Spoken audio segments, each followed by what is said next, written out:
Tēnā koutou ngā pia o te wānanga, he Korokoro Tui, Rauna Tuarua, he whare kai wero.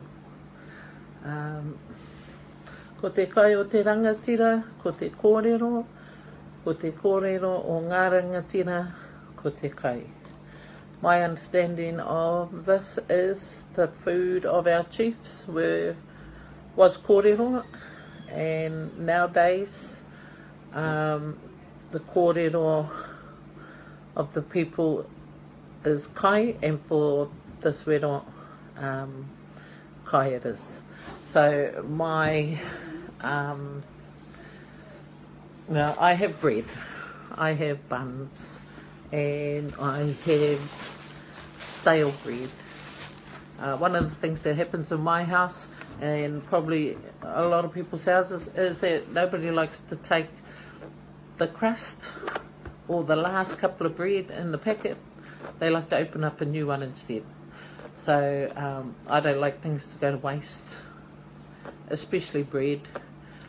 So my food, my kai kōrero is about try not to waste.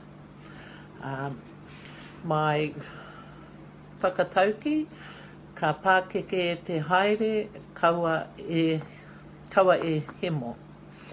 When things are difficult, don't give up.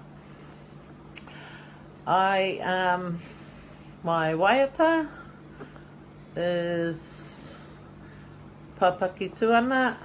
Sorry, I got no Jeff the Māori today, so I'll carry on. Papaki tuana, ngā taiki mau, I neke hia, I nuku hia, if you are reretia, e hotu, awahine rua ki te wai, ko te tai wiwi, ko te tai wawa, ko te whai au, ko te ao marama, ti hei Māori ora, ti hei Māori ora.